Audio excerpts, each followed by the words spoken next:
Bukan begitu para walaun. Khamis minggu lalu, Sultan Selangor Sultan Sharafuddin Idris Shah menerusi hantaran di laman Facebook Selangor Royal Office menzahirkan rasa amat duka cita dengan kenyataan series Presiden PAS Tan Sri Abdul Hadi Awang. Sultan Sharafuddin bertitah ia adalah kenyataan yang amat tidak bersesuaian, malah tidak beradab daripada sudut budaya orang Melayu yang sentiasa menghormati dan memelihara adab ketika menyuarakan pandangan serta nasihat kepada Raja-Raja Melayu.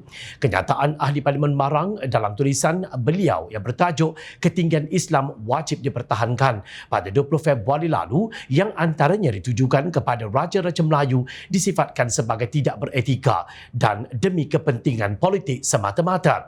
Fellow Kursi Institusi Raja-Raja Melayu Universiti Teknologi Mara UiTM, Mujibu Abdul Muiz berkata dalam kenyataan yang turut menyentuh kepentingan kaum Melayu dan Islam serta Perlembagaan Persekutuan, Abdul Hadi sekadar mahu memperlihatkan seolah-olah hanya parti beliau yang memperjuangkan perkara berkenaan.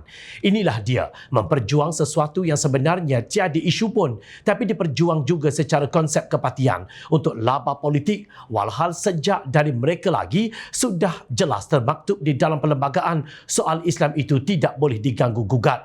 Malah usaha memartabatkan syiar Islam, memperkasakan semua institusi berkaitan agama Islam itu sering dilakukan Raja-Raja Melayu termasuk selepas penubuhan MKI iaitu Majlis Kebangsaan bagi Hal Ehwal Agama Islam Malaysia, katanya dalam satu kenyataan.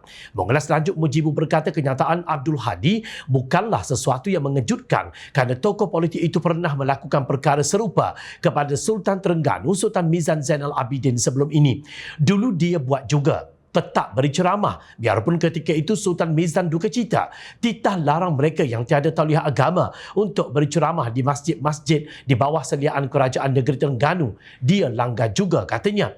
Senada dengan Mujibu ialah Strategis dan Fellow Kanan Akademi Penyelidikan Strategik Nusantara NASR Profesor Dr. Azmi Hassan yang berpandangan Abdul Hadi masih mengekalkan naratif penceritaan yang berteraskan perkauman serta agama seperti pada beberapa siri pilihan raya lepas demi meraih sokongan orang Melayu. Tidak mengejutkan benda lazim, saya tidak nampak di mana logik fikirannya.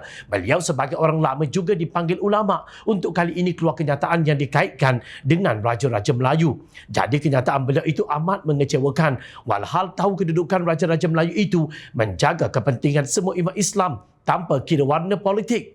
Perlembagaan Persekutuan juga melindungi kemas agama Islam. Jadi usah kaitkan kepentingan politik PAS dengan institusi monarki kita, katanya. Azmi juga berkata jika Abdul Hadi mempunyai sebarang cadangan maupun masalah berkaitan hal ehwal agama Islam dan Perlembagaan Persekutuan, adalah lebih baik beliau menyuarakannya di platform Dewan Rakyat atas kapasiti sebagai ahli parlimen. Pensyarah kanan Fakulti Sains Pentadbiran dan Pengajian Polisi UiTM Kedah, Dr. Jazimin Zakaria pula berpandangan tindakan Abdul Hadi mengeluarkan kenyataan yang mengheret Raja-Raja Melayu ke kancah politik amat tidak sesuai.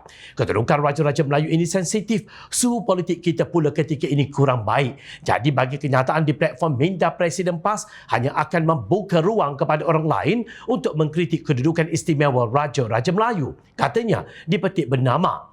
Apalah sangat teguran, kritikan dan pandangan ahli akademik dan para cendekiawan jika hendak dibandingkan dengan kehebatan ilmu Abdul Hadi yang kononnya digelar ulama muktabar.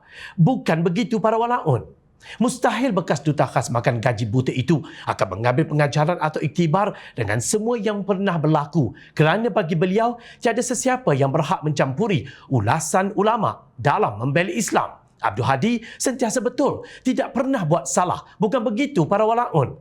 Malah para walaun pernah mengeluarkan kenyataan Allah perintah suruh ikut kata ulama, bukan kata raja. Betul dah tu. Tapi Allah suruh taat ulama yang bagaimana? Bukan setaraf dengan ulama sub bawaan PAS. Sekejap. Bukankah PAS adalah parti yang terpaling berperanan? Parti lain mana ada mainkan peranan sedemikian, terutamanya dalam membela Islam. Bukan begitu para walaun.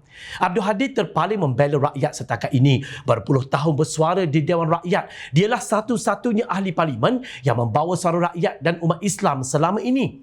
Paling menakjubkan, beliau tidak pernah sekali pun ponteng sidang Dewan Rakyat, walaupun dalam keadaan sihat atau sakit. Bukan begitu para walaun.